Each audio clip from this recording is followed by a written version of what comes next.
عباده الذين اصطفى وأشهد أن لا إله إلا الله وحده لا شريك له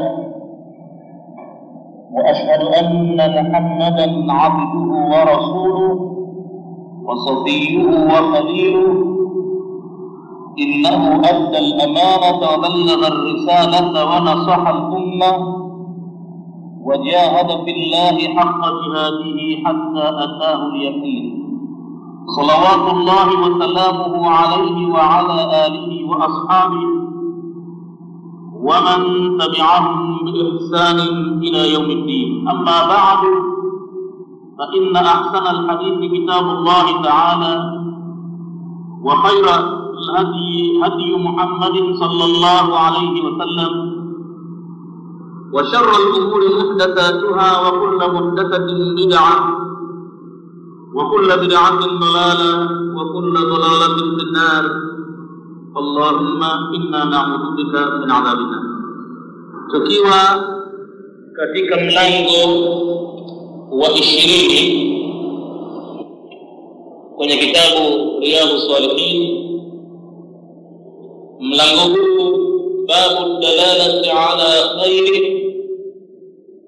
ni mlango juu ya kujulisha juu ya mambo mema, wa duai ila huda au dalal, na kuitia katika mambo ya uongofu au upotofu. Katika mlango huu tuliwahi kusoma hadithi 3 na leo insha Allah tutaondokea katika hadithi nambari 4, mlango juu ya kuonyesha mambo mema na kuwaita watu katika imma uongofu au upotofu. Nini faida ya watu kuwaita wenzao katika uongofu, na nini hasara ya watu kuwaita wenzao katika upotofu, na faida gani anapata mtu atakayetoa dalili kuonyesha mambo mema japokuwa hakufanya wema huo, yeye imekuwa ni sababu ya kujulikana wema huo. Hadithi ya 4, وعن أنس رضي الله عنه، na kutokana na sahaba Anas ibn Malik Mwenyezi Mungu amwiradhi, anasimulia kwamba anna fatan min aslama, hakika kijana mmoja katika ukoo wa Bani Aslam. Fata bimaana shabun hadathu sin, neno fata maana yake ni kijana mwenye umri mdogo mdogo, na aslama qabilatun, hili ni kabila mojawapo min qabail al-arab, katika makabila ya Waarabu, ikiitwa Bani Aslam. Anasimulia Anas ibn Malik ya kwamba anna fata min aslama qala, ya kwamba kijana mmoja umri wake mdogo mdogo katika ukoo wa Bani Aslama amesema kumwambia mjumbe wa Mwenyezi Mungu, ya Rasulullah, ewe mjumbe wa Mwenyezi Mungu, inni uridu al-ghazwa, hakika mimi nimekusudia safari ya kwenda kupigania dini ya Mwenyezi Mungu, lakini walaysa ma'i, hakuna pamoja nami ma atajahazu bihi, zana za kujitayarishia mimi kwa ajili ya safari hiyo. Lao sahali yangu maskini sana, sina mnyama wa kupanda kuelekea huko, sina silaha za kwenda kupigania huko, alimradi mimi laisa ma'i ma atajahazu bihi. Neno al-ghazw hutumika katika hadithi au kwa lugha ya Kiarabu al-jihadu fi sabilillahi ta'ala. Illa utakuta ghazw ina maana ya jihadu fi sabilillahi ta'ala. Aliposema inni uridu al-ghazwa, basi amekusudia kwamba mimi nakusudia kwenda safari kwa ajili ya kupigania dini ya Mwenyezi Mungu, lakini walaisa ma'i ma atajahazu bihi. ما أتجهز به بمعنى ما أحتاج إليه في safari wa jihadi, hakuna pamoja na mimi vitu ambavyo mimi ninahitajia katika safari yangu hii na katika jihadi yangu hii. Sina chochote, sina silaha, sina mnyama wa kupanda, sina viatu vizuri vya kwenda kukanyaga katika jangwa na hivi na hivi, na sina kitu cha kula kwa mfano hivi. Qala, Mtume sallallahu alayhi wasallam akamjibu kijana huyu akamwambia, "Iti fulana, muendee mtu fulani, qad kana tajahaza." Huyo mtu fulani alikuwa kajitayarisha, kisha funga tayari kwa ajili ya kwenda vitani, lakini famarida, akapatwa na maradhi, akaumwa. Kwa hivyo nenda kwake yeye, badili yake yeye vile vitu alivyovitayarisha kwa ajili ya kwenda yeye mwenyewe vitani, basi nenda wewe ukachukue vile vitu na vitafaa kutumika kwa ajili ya Mwenyezi Mungu, na yeye atapata fungu maalum kwa sababu nguvu yake imetumika vitani, fedha yake imetumika vitani. Faatahu, huyo kijana akamwendea huyo mtu aliyeelekezwa na Mtume kwamba nenda kwa mtu fulani ambaye tayari alikuwa amekwisha jitayarisha. Akamwendea, fakala, alipofika akamwambia, inna Rasulullah sallallahu alayhi wasallam, bwana wewe nimekuja, hakika mjumbe wa Mwenyezi Mungu sallallahu alayhi wasallam, kwanza yuqri'uka salama, anakutolea salamu, anakusomea wewe amani ya Mwenyezi Mungu. Yuqri'uka bimaana yatlu alayka wa yabtahuka, anakusomea mjumbe wa Mwenyezi Mungu amani na anakuanzia Mwenyezi Mungu tamko la amani. Kabla sikusema chochote, Mtume kaleta kwako, kwanza anakutolea salamu, jambo la kwanza. Na baada ya hapo, baada ya salamu, wayakulu, Mtume anasema, a'tini alladhi tajahazta bihi, nipe mimi vile vitu ambavyo wewe umejitayarishia kutumia kwenda vitani, lakini sasa hali yako iko hivyo. A'tini, nipe mimi alladhi tajahazta bihi, vitu ambavyo wewe umejitayarishia tayari kwa ajili ya kwenda kwenye jihad. Faqala, huyo mtu akajibu, ya fulana, ewe bibi fulani. Anamwambia mkewe huyo bwana alioendewa anaumwa, ambaye alikuwa tayari kajitayarisha kwa ajili ya kwenda safari ya jihadi, alipojiwa na mjumbe ambaye katumwa na Mtume atoe vitu ambavyo ni mali yake mwenyewe, kagharimia, kanunua, ikiwa ni mnyama, silaha, ngao au dir'i, yani kanzu ya chuma kupigania ile. Akamwambia mkewe, ya fulana, ewe bibi fulani, aatihi, mpe huyu bwana alladhi tajahaztu bihi, vitu ambavyo mimi nimejitayarishia kwenda katika jihad. Mpe, toa kila kitu. Zama namna gani masahaba walikuwa wanapofikiwa na mjumbe ambaye katumwa na Mtume, hata hakuna yeye mwenyewe Mtume kamtuma, lakini mandhari anatokana na Mtume, hana habari ya kudadisi tena, hana kusita mtu anakuwa akishapata kitu kutoka Mtume, basi anahesabu kwamba Mwenyezi Mungu ndo alompa, na kwa hivyo anachukulia kuwa ni amri ya Mwenyezi Mungu. Hakuna tena kusita katika amri ya Mtume au katika mjumbe aliotumwa na Mtume. Pale kamwambia mkewe, aatihi, mpe huyu bwana alladhi tajahaztu bihi, vitu ambavyo mimi nimejitayarishia kwa ajili ya kwenda kupigania jihad. Mpe kila kitu. Tena wala tahbisi, na wala usizuie, wala tahbisi, na wala usizuie minhu, katika vitu hivyo ambavyo mimi nimeshajitayarishia, shay'an, usibakishe ukazuia ndani chochote kile, hata kisu cha kupinda kama nishakitayarisha kitoe, mpe. hata kama ni viatu vyangu nimetayarisha kuendea huko, vitoe mpe huyo. Hata kama nimeweka mwenyewe miswaki hivi ya kupigia njiani hivi, pia katika hii mizigo mpe. Wala tahbisi minhu shay'a, na wala usizuie katika vitu hivyo chochote. Fa wallahi, kwani mimi ninakuapia kwa Mwenyezi Mungu, anamwambia mkewe, maana mwanamke pekee ataona itakuwaje?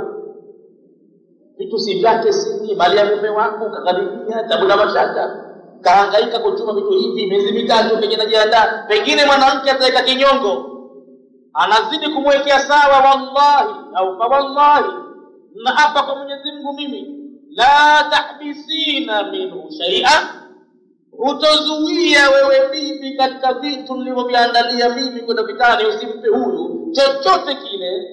Halafu baada ya kuzuia kwako huko, wa yubaraka lana fihi, tena tukaja tukabarikiwa sisi katika maisha yetu. Abada hatutobarikiwa tena, tutafilisika, tutaangamia, tutakufa mafakiri, tutaharibikiwa na maisha yetu yote. Fa wallahi, kwani mimi nakuapia kwa Mwenyezi Mungu, la tahbisina minhu shay'a, utozuia wewe katika vitu hivyo kitu chochote. Halafu fayubaraka lana fihi, tukaja tukabarikiwa sisi ndani yake baada ya wewe kuzuia. Analipomwambia la tahbisi, la tatruki iddaki, usiache kwako wewe mke wangu, nakwambia usiwache hata kitu kimoja, mpaka chakula kama nimetayarisha kuchukua kula njiani, basi kitie humo, mke huyo achukue chakula hicho. Usibakishe kwa ukaona kwamba hiki chakula kinazofaa wenyewe, tia chakula vile vile mke. Alhadithu rawahu Muslim, hadithi amesimulia Imam Muslim. Madha yufidu alhadith, hadithi hii kwa maana ya kijumla inatoa faida gani? Hadithi kwanza inatoa dalili ya kwamba ad-dalalatu ala al-khair, jambo la kujulisha khairi wapi ilipo. Kama vile Mtume alipojulisha nenda kwa mtu fulani ameshajitayarisha kwa ajili safari hii, lakini yeye ni mgonjwa, kwa hivyo itakuwa vitu vyake alivyoviandaa havina maana kukaa nyumbani. Madhali wewe uko tayari na huna dhana hizo, nenda kwa mtu fulani katika ad-dalalatu ala al-khair was-sa'yu fi tahsilihi, na vile vile kufanya haraka katika kupatikana khairi hiyo, wal-i'anatu alayhi, na kutoa msaada juu yake. Mtume hapa katoa msaada kumuonesha mtu, nenda pala fulani ukachukue kitu kwa mtu fulani, itakuwa wewe utaweza kwenda katika jihad. Pia hadithi hii katika faida nyingine inayotupatia ni kwamba man nawa sarfa shay'in, mtu alonuia kutumia kitu. Man nawa, mtu ambaye amenuia sarfa shay'in, ukitumia kitu fi jihati khairin, katika upande wa khairi, kisha kusudia moyoni mwake anataka kutumia pesa zake kwa ajili ya msikiti mathalan, au kwa ajili ya safari ya hija mathalan, au kwa ajili ya safari ya jihadi mathalan, alimradi amenuia yeye kwamba anataka kutumia kitu katika njia yake. Halafu wata'athara alayhi tahqiquhu, akapata dharura, akadharurika juu yake na kuitekeleza hakika ya ile dalili yenyewe, kama kupatwa na maradhi au jambo lolote lile ambalo haliwezi kuzuilika tena, basi yustuhibba lahu, katika sheria itapendezeshwa, kwa maana ya kusuniwa, inasuniwa kwa mtu huyo aliyekusudia kutumia kitu chake katika njia ya khairi, akadharurika sasa hawezi kutumia tena, imma kwa maradhi au jambo lingine, basi imesuniwa kwake yeye an yubdilahu fi wajhin akhara, akitumia kitu hicho katika njia nyingine, njia ambayo yastati'uhu, ataweza yeye kuitumia. Alikusudia kujenga msikiti, lakini ikatokea dharura yoyote ile miongoni mwa dharura, labda kaumwa, labda katokezea mtu mwingine kishajenga msikiti ule na yeye alikuwa na nia, lakini kachelewa kupata ule uwezo, ikatokea dharura pale, basi asivunje azma ya kutumia nguvu yake au pesa zake katika jambo jema, na apeleke katika njia nyingine. Na njia za khairi ziko nyingi, Isiwe kwamba alikusudia kufanya kheri alafu kheri ile ikawa ishafanywa akaona basi kheri ishafanywa, basi ni kwamba ajaribu kuelekeza nguvu zake zile fi wajhin akhara, katika sura nyingine yastatihu ambayo haiwezi. Kama huyu bwana ambaye alikusudia kwenda katika vita vya jihadi akapatwa na maradhi, kwa hivyo alipoletewa tu mjumbe kutoka kwa mtume ni kwamba nguvu zake zile alizitumia kwa namna nyingine, alimpa mtu maridadi na yeye akosi kitu katika thawabu. Faida nyingine katika hadithi hii ni kwamba man bakhila, yoyote atakayefanya ubakhili, bilbadli fi sabilillahi azza wa jalla, atakayefanya ubakhili katika kutumia nguvu au pesa katika njia ya Mwenyezi Mungu mtukufu. Man bakhila, mtu atofanya ubakhili, bilbadli fi sabilillahi azza wa jalla, kutumia katika njia ya Mwenyezi Mungu, yoyote katika njia ya Mwenyezi Mungu akafanya ubakhili, wa wujuhi alkhair, na akafanya ubakhili katika kutumia nguvu yake au mali yake katika njia za kheri, dhahabatil barakatu min malihi, ni kwamba itaondoka baraka tu katika mali yake. Ndiyo maana huyu sahaba alikuwa akijua hilo. Alipokuja mjumbe kutoka kwa mtume wa Mwenyezi Mungu, alimwambia mkewe, toa kila kitu umpe huyu, usibakishe chochote, na ninakuapia kwa Mwenyezi Mungu utozuia kitu halafu sisi tukabarikiwa katika mali. Hadithi inaonyesha wazi wazi, man bakhila bil badli fi sabilillah azza wa jalla, yoyote atakayefanya ubakhili wa kutumia mali yake au nguvu yake au sauti yake katika jambo la njia ya Mwenyezi Mungu mtukufu, wa wujuhi alkhairi, na njia nyingine za khairi, akawa anafanya ubakhili mchoyo, hataki kutoa, dhahabatil barakatu min malihi, ikaondoka baraka katika mali yake, na mwenyewe atatafuta sababu iliyomfanya afukariki asili. Atamaliza njia zote za waganga, njia zote za wachawi, njia zote nyingine. Sababu ni kwamba amekuwa mchoyo. Mwenyezi Mungu amempa nguvu, amempa uwezo, amemfanya yeye ni wakala wake wa njia yake Mwenyezi Mungu. Akafanya ubakhili, asiyafanye hayo, basi moja kwa moja dhahabatil barakatu min malihi, huondoka baraka katika mali yake. Wa alqa bi nafsihi ila tahalukati, na moja kwa moja inakuwa anajitumbukiza nafsi yake katika mambo ya kuangamia, anajiangamiza mwenyewe. Huo ulikuwa ni mlango wa 20. Tulibakisha hadithi moja hiyo, na sasa insha Allah tunaingia kwenye mlango wa 21. Mlango huu unafanana sana na huu uliomaliza nyuma, tofauti kidogo. Huu uliokwisha ulikuwa ni ad-dalala, kutoa dalili kwenye kheri na wito katika kheri au katika upotovu. Sasa tunaingia katika babu at-taawuni ala al-birri wat-taqwa, mlango wa kusaidiana juu ya jambo la wema na kumcha Mwenyezi Mungu. Bila ya Waislamu kusaidiana katika mambo mema na kumcha Mwenyezi Mungu, siri iliyopo ni kwamba Mwenyezi Mungu atakataa ibada zote anazofanya mtu kama hana jambo la taawun.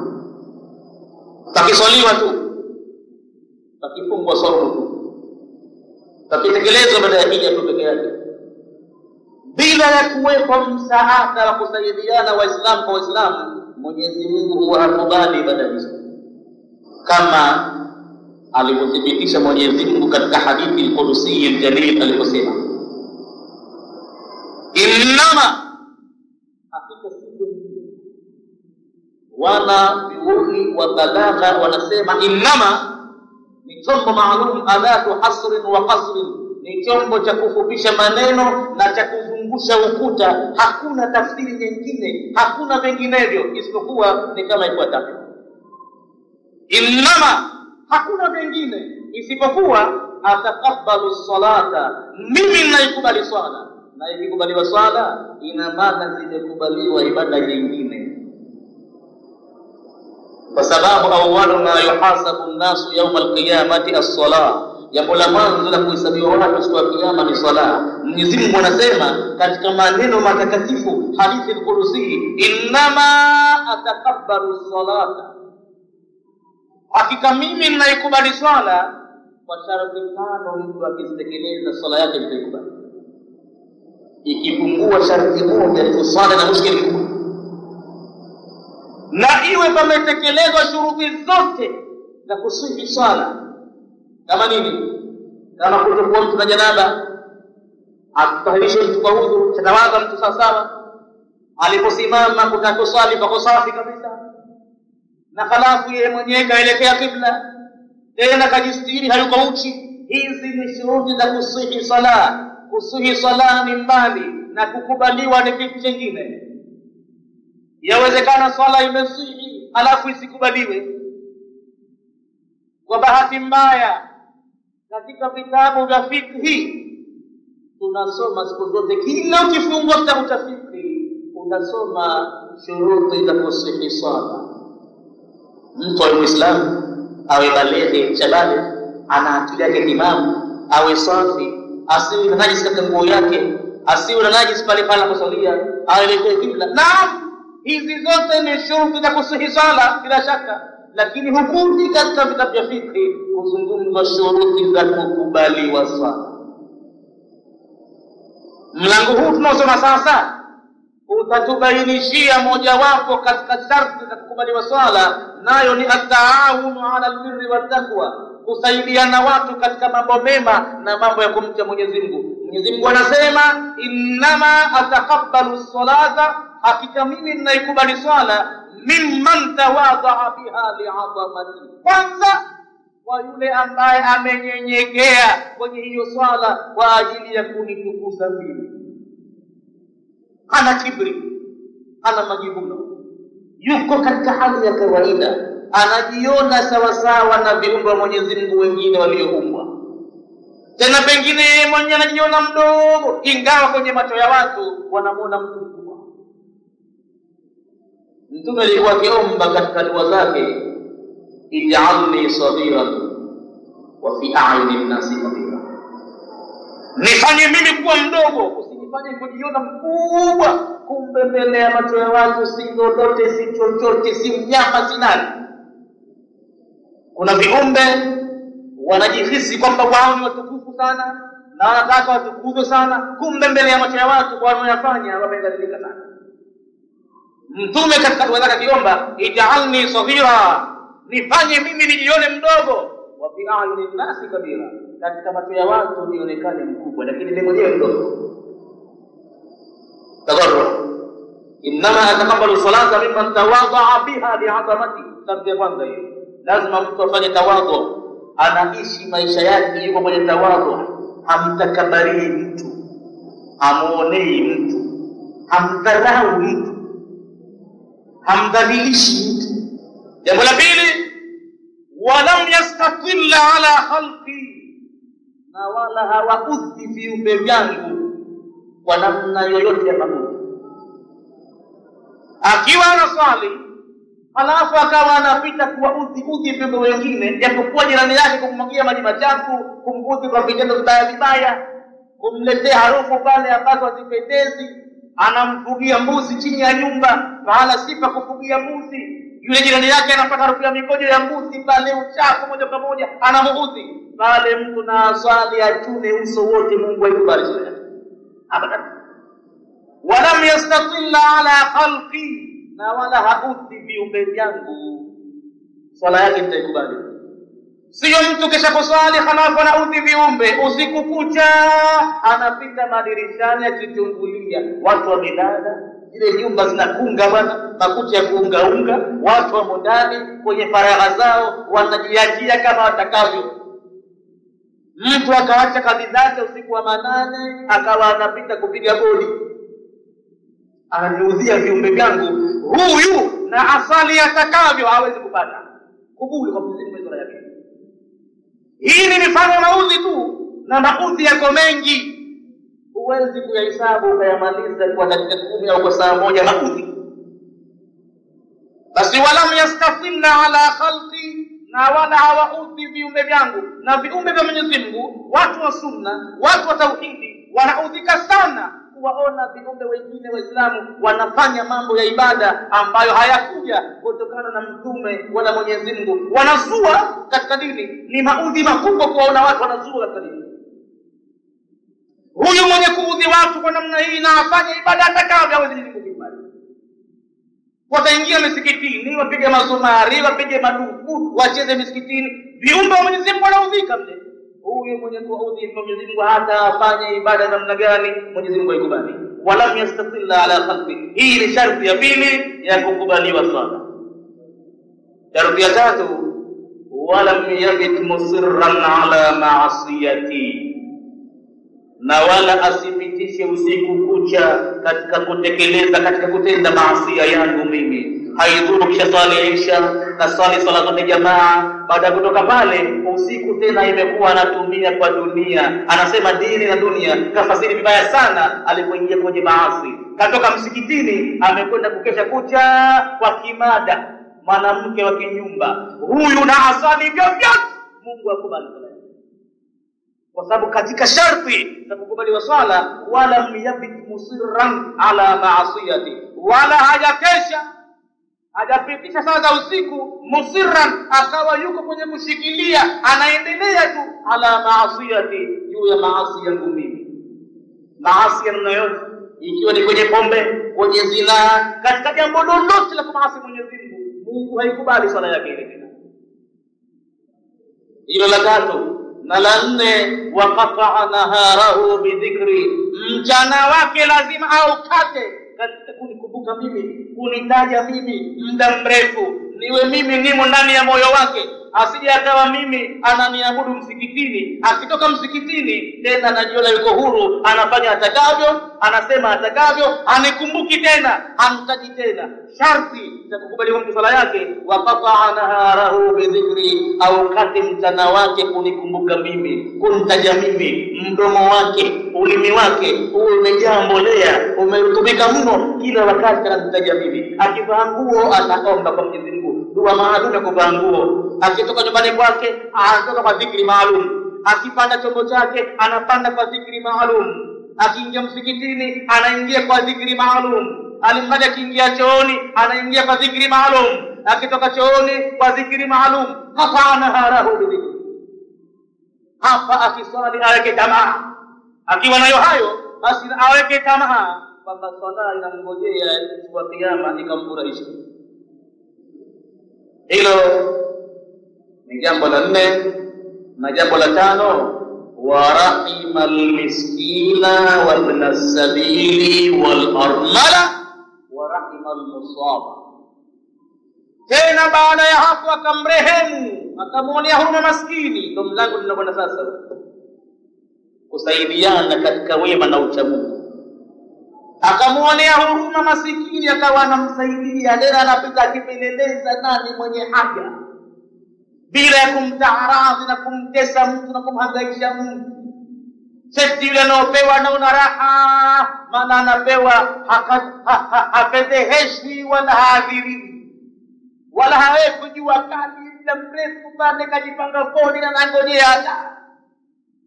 Anashtukia kitu kiapelekwa nyumbani tu basi, na pengine mtoaji anajificha hata hajulikani. Anampa mtu ujumbe tu basi, nifikishie hili kwa fulani, wape fulani na fulani na fulani. Yeye mwenyewe akamwambia mtaje. Rahimal miskin wa ibn as-sabil, na akamrehemu mwananjia aliyeharibikiwa na safari, aliyeharibikiwa kakamaza nikanyang'anywa mali yake, imepotea mali yake. Ibn as-sabil akamrehemu, akamsaidia, akamnyoshia safari yake mpaka kafika kwao. Wal armala, na vile vile akamrehemu mwanamke mjane, kafiwa na mume, ameacha na mume ghafla kwa maonevu kabisa, ana vitoto vidogo vidogo, ana mbele ana nyuma. Dunia sasa inataka kumuathiri, na hapendi kuathirika, hapendi kukuliwa nguo, hapendi kukashifika, anataka kujihifadhi na Uislamu wake. Akatokeza Muislamu akamhifadhi mwanamke mjane. Mungu ndo anaikubali swala ya watu hawa. Wa rahimal musaba, na akamwonea huruma, akamsaidia kwa kumrehemu mtu anaofikwa na misiba mbalimbali, kapata ajali, kaumia mguu, macho hayaoni, kapata hivi, nyumba imeungua moto, wezi wamemnyang'anya, wamefanya, basi akamrehemu mtu anaofikwa na misiba. Hapa Mwenyezi Mungu anaikubali swala ya mwenye kuyafanya hayo. Na mlango unakuja sasa ndio unazidi kusisitiza ya kwamba at-ta'awuni 'ala al-birri wat-taqwa. Basi ikiwa watu wako hivyo, fawailun lilmusallina, hii aya inaungana na ile hadithi kurusi nzuri. Basi adhabu kali wataipata wenye kuswali, alladhina hum 'an salatihim sahun, wenye kuswali ambao kutokana na sala zao wamedharau, wamepuuza, hawajali wanachukua ahadi gani kwa Mwenyezi Mungu pale waliposema iyyaka na'budu wa iyyaka nasta'in, na walipokwenda kwenye sijda wakasema subhana rabbiyal a'la. Al-a'la gani? Umetamka maneno ya uongo, unasema subhana rabbiyal a'la. Ametakasika Mwenyezi Mungu aliye juu ya kila kitu, halafu zile amri zake za kuwarehemu wale watu kadha anazo mtu, imekuwa pale subhana rabbiyal a'la ya uongo. ولا يحض على طعام المسكين فويل للمصلين الذين هم عن صلاتهم ساهون الذين هم يراءون ambao wakiswali wanaswali kuonyesha watu, wayamnauna almaun, na wanazuia misaada. Kuzuia misaada kumeifanya ibada ya mtu ya sala iwe katika katika adhabu. Wajili mbali Mwenyezi Mungu kukubali tu, sio kama hakubali tu, ameweka wailun lilmusallin. Mlango wa 21 babu taawuni 'ala albirri wattaqwa, mlango wa kusaidiana katika mambo mema na ya kumcha Mwenyezi Mungu. Qala Allah Ta'ala, amesema Mwenyezi Mungu mtukufu, wa taawanu, nasaidianeni waislamu 'ala albirri, juu ya wema, wattaqwa, na kumcha Mwenyezi Mungu, wala msisaidiane katika mambo ya madhambi na kutupa mipaka. Wa qala Ta'ala, na akasema Mwenyezi Mungu tena vile vile, wal asri, na hapa kwa nyakati. Na katika wakati aliyokusudia hapa Mwenyezi Mungu ni al-asr. Hakutaja dhuha hapa wala hakutaja alfajiri hapa, ameutaja al-asr. Baadhi ya wakati anaapa kwa mchana wa dhuha, baadhi ya wakati anaapa kwa alfajiri, na sasa anaapa kwa al-asr.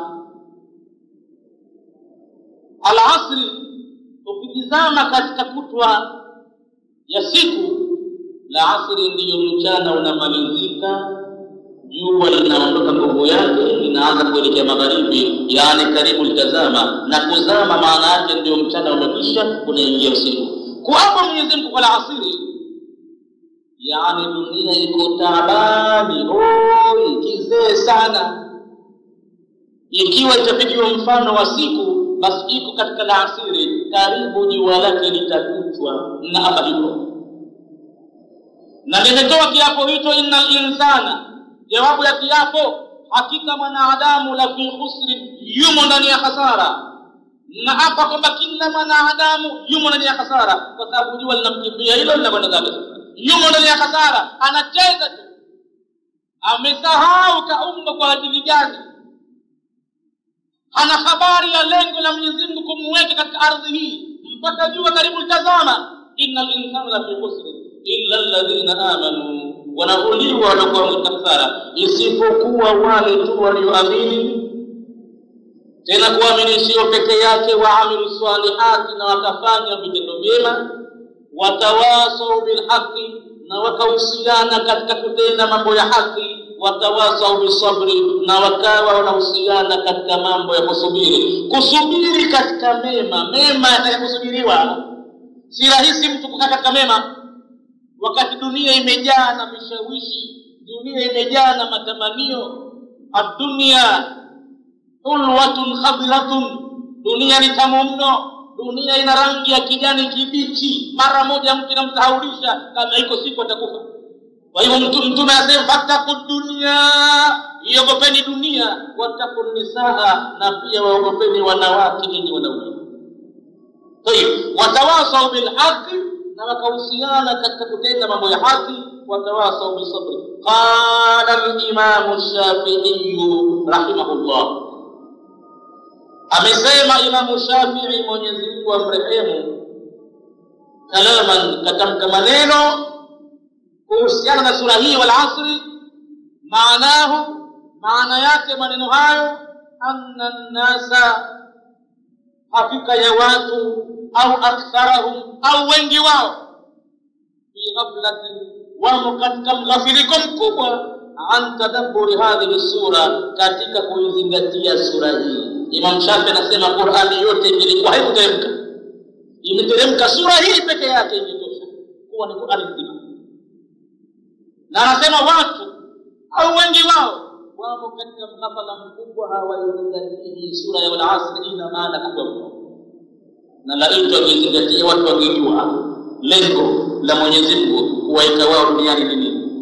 Katika sehemu ya mwisho kuna baadhi ya watu wanasema ya kwamba badili ya fayubaraka lana fihi, kuna baadhi ya watu kwenye vitabu vyao kuna fayubaraka laki fihi, iko laki badili ya lana. Sawa sawa, katika baadhi ya riwaya iko fayubaraka laki, na katika baadhi ya riwaya imekuja fayubaraka lana fihi. Mlango ndio maandiko 20. Lakini katika uzito wa maana pale fayubaraka lana fihi ina uzito mkubwa kuliko laki, kwa sababu laki ukabarikiwa wewe mwanamke, maana yule bwana itakuwa anamwambia mwanamke peke yake ukabarikiwa wewe, utozuia chochote katika mali hiyo, halafu ukabarikiwa wewe ndani yake. Hapa anamwambia fayubaraka lana, tukabarikiwa sisi sote, tutaangamia mwanamke, sio wewe peke yako, sote mzima. Kwani katika nyumba akiweko mtu mkorofi mmoja bakhili hivi na hivi na hivi, basi nyumba nzima anaiharibu. Na akiweko mkorofi katika nchi nzima huiharibu. Kwa mfano Mwenyezi Mungu anamwambia mtume wake, waamur ahlaka bisalati wastabir alaiha, waamrishe watu wako kusali. Kwa maana gani? Akiwepo ndani ya nyumba mtu haswali, maana yake ameikorofisha nyumba, ameitia katika matata nyumba nzima. Hata kama wengine wanaswali, mmoja aswali, basi nyumba kaiharibu. Tena hata kama ni mfanyakazi wako, hata ni Muislamu, sisi muhimizi awe anasali, au anaweza kuharibu nyumba mara moja ikaondokewa na baraka nyumba. Waamur ahlaka bisalati wastabir alaiha, waamrishe watu wako nyumbani kuswali, na wewe mwenyewe vile vile uwemo katika kudumu jambo hilo. Kwa sababu ukifanya hivyo, la nasaluka rizqa, sisi hatutokuuliza tena riziki wapi utaipata wewe. Utajionea mambo ya ajabu, mambo ya rahisi mno, njia zisizodhaniwa ndio riziki inapopatikana kwako wewe, na nyumba nzima utaiona nyumba ya ajabu. Kinyume chake ni kama nyumba itaingia katika matatizo makubwa ya riziki. Basi ajabu ilikuwa sisi Waislamu wanaume tunaingia msikitini kuswali na kama darasani, tukirejea majumbani wake zetu hawaswali, na wenyewe hakushuhudiki wala kushtuka na lolote. Na halafu utaona maisha yetu yanakwenda kimatata tabu. Hakuna jambo lenye kunyooka katika sawa sawa. Kama si mke nyumbani, basi kuna vijana wazima mabale kule, mabanati wazima hawaswali, na wala mtu hajashuhudika kuwa yuza banati. Wale wanaweza kukorofisha nyumba wakaleta balaa. Kwa hivyo fayubaraka lana ina uzito mkubwa zaidi kuliko fayubaraka laki. Tayeb, tunarudi katika sura yetu ya Al-Asr. Imam Shafi anasema watu au wengi wao wameghafilika kabisa katika kuzingatia maana ya sura hii. Na aliposema watawasau bil haqi watawasau bis sabri, wakahusiana mambo ya kutenda haki na wakahusiana mambo ya kusubiri, tukasema kwamba ucha Mungu atakaposubiri kutokana na dunia hii, na kila siku kacha dunia inazidi kupamba na mambo mapya.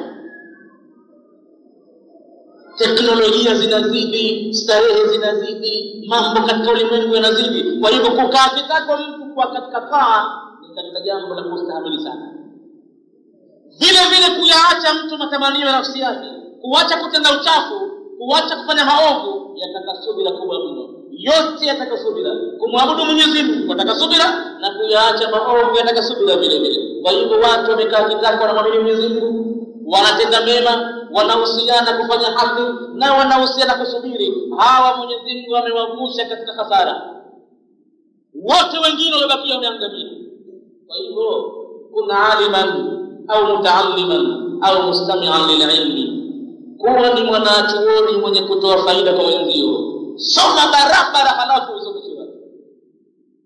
Utakuwa umevuka sana kuwemo katika aya hii kwenye matatizo yake, kwenye hasara. au kuwa angalau ni mwanachuoni, yani mwanafunzi mutaaliman, mwenye kujifundisha angalau.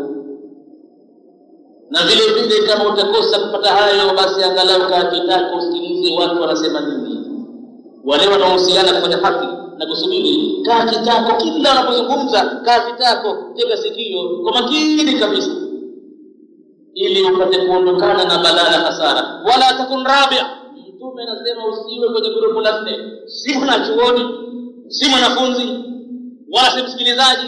Hapa patahali utaangamia, utaingia kwenye hasara nyingi. Illa alladhina amanu wa amilu salihati wa tawasaw bil haqqi wa tawasaw bis sabr.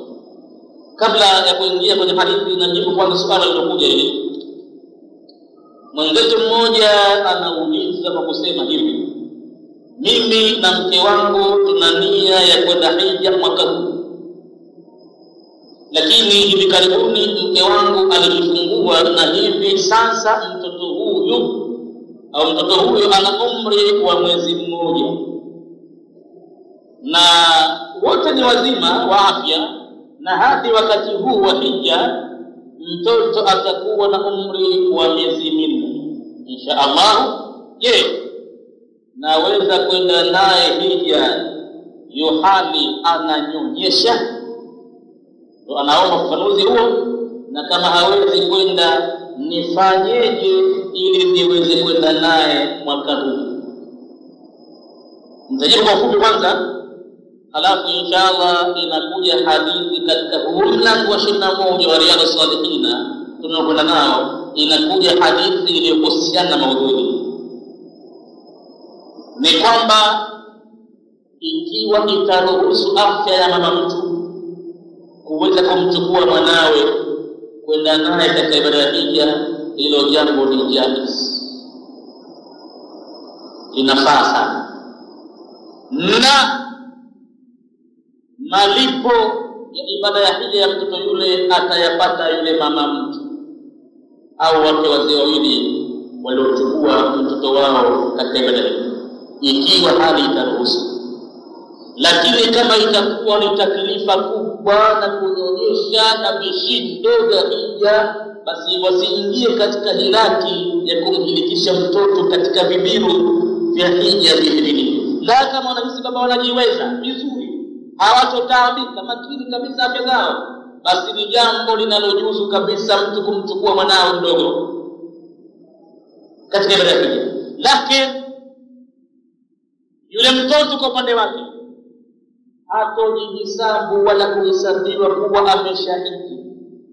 Atakapopata fahamu yake ya utu uzima, atakapopata pale akawa tayari sasa anaandikiwa madhambi na thawabu, itamwajibikia kuhiji vile vile. Yeye imekuwa pale kachukuliwa na mama yake, ni jaiz. Kama wataweza kumchukua, kumhifadhi na mikojo na najisi na hivi na hivi, wakamwengesha vizuri sana, maana kuna mambo ya kutufu pale katika Kaaba.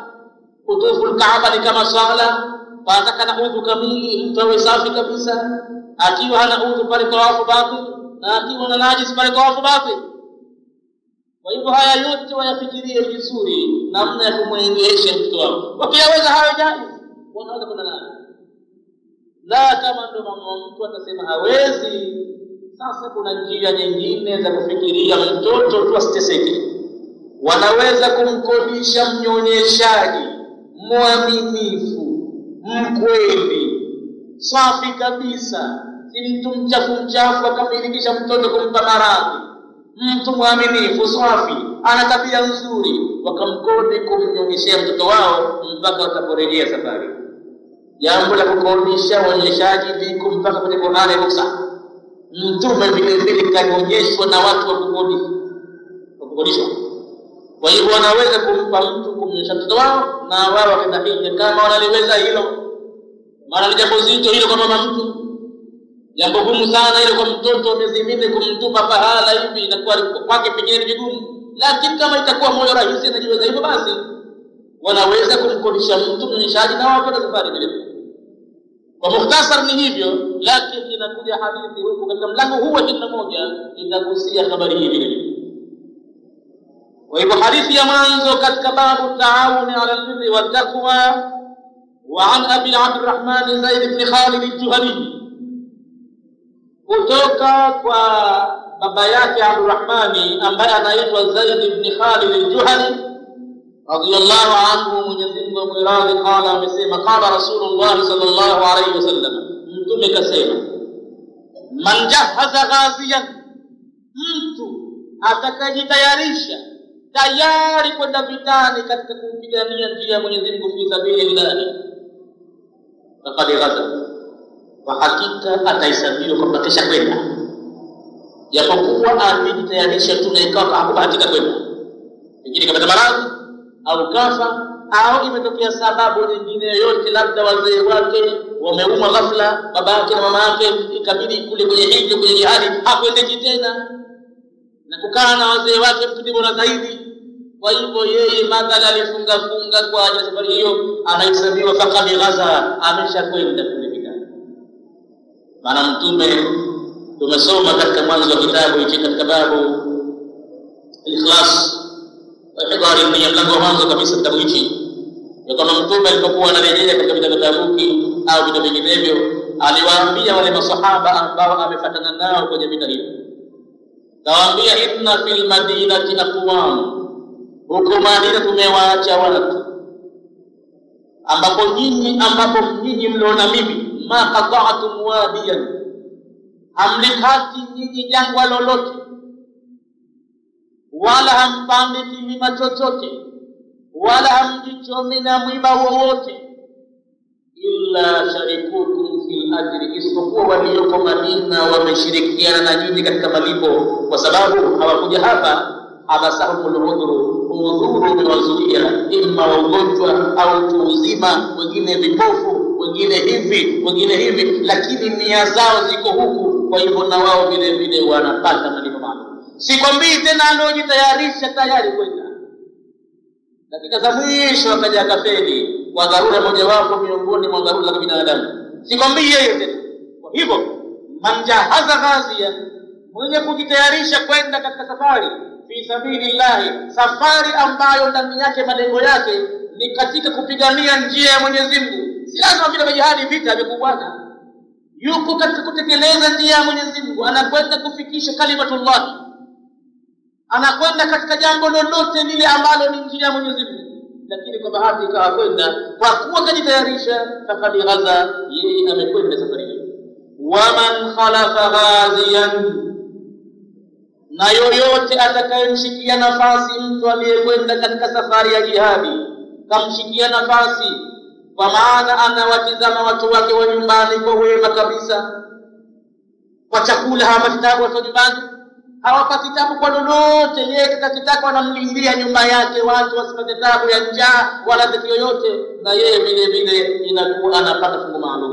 Wa man khalafa ghaziyan, na mtu aliyeshika nafasi, khalafa ghaziyan fi ahlihi, yani qama bil infaqi, kasimama katika kutumia mali yake, ala iyadihi, juu ya watoto wake yule bwana aliyokwenda vitani au pahala pengine palipokuwa na kutekeleza njia ya Mwenyezi Mungu, akawatekelezea watoto wake wama yahtajuna ilayhi, na yale yote wanayohitajia wao, min ghayabi ghayabihi, katika kuwa mbali nao mzee wao, basi yeye akachukua nafasi akawa na wahifadhia maisha yao.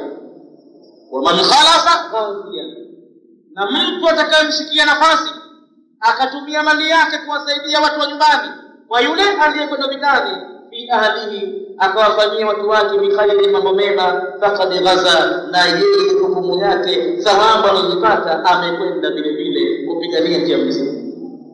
Alhadithu muttafaqun alayhi, hadithi imewafikiwa na Bukhari na Muslim. Inafidisha hadithi hii, man aana musliman, mtu atakayemsaidia Muislamu ala jihadi, katika jambo la kupigania dini. Pengine mtu hana elimu ya kusomeshea dini, pengine mtu hana uwezo wa kwenda kufikisha amri za Mwenyezi Mungu au kwenda kupigania dini ya Mwenyezi Mungu, hana uwezo. Lakini uwezo alionao ni kwamba yeye anazo pesa, kwa mfano anayo mali, akawa yeye kazi yake kuwasaidia wale wanaosomesha dini wasipate taabu katika maisha yao, basi naam, thawabu zake ni kwamba kama na yeye kasomesha vile vile, kama kafanya jambo lile vile, na wasaidia watu wanakwenda kupigania dini ya Mwenyezi Mungu. Yeye hawezi, pengine mgonjwa, pengine kipofu, lakini ana mali, akawaambia watu, mimi ninatoa wanyama wawili pandeni, mimi nitatoa pesa za matumizi njiani katumieni, mimi nitatoa chakula katika zaka za kaleni. Basi na yeye fakad hadha amekwenda vitani vile vile. Hii ndiyo at-taawun ala albirri wattaqwa. Hapa ndipo Uislamu ulipo, si kuinama na kuinuka tu katika sala, bali sala haziwezi kukubaliwa mpaka mtu awe na jambo zima hili la kuwasaidia Waislamu wenzio, hususan hao wanaosaidiwa wakiwa wako katika kutekeleza jambo la Mwenyezi Mungu. Ndio kabisa, wasiachiwe watu hivi hivi tu, wanataabika, wanateseka, mambo yao yanakwenda kwa tabu na mashaka, na Waislamu wapo wenye uwezo mkubwa, bali wanayafanya mambo mengine hayawapatii faida yote akhira, bali pengine wanamuudhi Mwenyezi Mungu tu. Basi watanambahi sana watu wenye uwezo ya kwamba watafute salama na Mwenyezi Mungu. Kama hawafanyi jambo lolote, basi angalau wasaidie wale wanaofanya mambo yao. Man aana musliman, faida hadithi ni kwamba mwenye kumsaidia Muislamu ala jihadi juu ya jambo la kupigania dini, bi an hayya lahu, wa kumtayarishia mtu huyo ma yahtajuhu fi safarihi, yale anayoyahitaji katika safari yake. Na siku hizi dunia ina mambo makubwa, usafiri umekuwa mbali ya nauli. Ukitumia viwanja vya ndege kuna pesa maalum zinaitwa airport charges, taxi ya charge.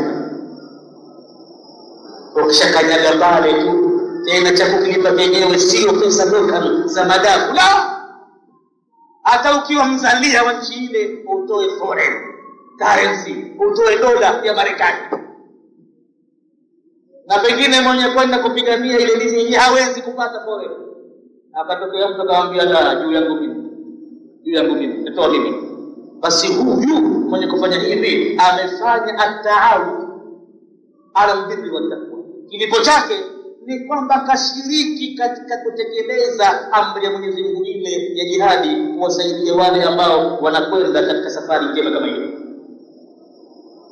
Hayya lahu, kwa kumtayarishia mtu huyo ma yahtajuhu, kile ambacho anahitajia fi safari, katika safari yake, au qama, au akasimama yeye bishughuli bijanihi, kwa jambo la watoto wake yule bwana nyumbani, hala ghayabihi, kwa muda wote ambapo yeye mwenyewe hayupo, akasimama imara kabisa kupeleleza hawa watoto wanahitaji nini, akawa anatekelezea.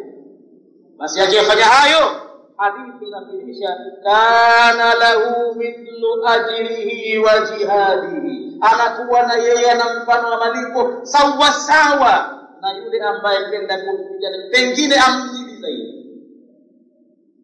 Wa mathalu man aana ala aljihadi, na mfano wa mtu mwenye kusaidia katika jambo la jihadi, kullu man aana ala khairin, ni mfano vile vile anaopata kila mwenye kusaidia jambo la kheri. Si lazima jihadi yenyewe iwe ni kwenda kutoa roho tu vita, la, kila atakayesaidia jambo la kheri basi inakuwa kama kafanya kheri yenyewe nzima.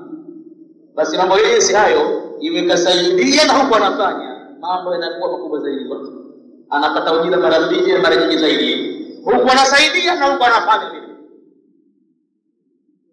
Wallahu a'lam, na Mwenyezi Mungu ndiye ajuaye. Inshallah kwa leo kwanza tasuia hapa, tutakuja kuondokea katika hadithi ya pili siku itakayokuwa ya darasa ya Riyadhus Salihin, katika mlango huu 21, babu taawuni ala albirri wattaqwa.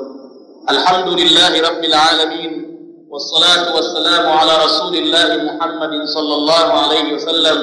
ربنا تقبل منا إنك أنت السميع العليم، وتب علينا إنك أنت التواب الرحيم. ربنا آتنا في الدنيا حسنة وفي الآخرة حسنة وقنا عذاب النار.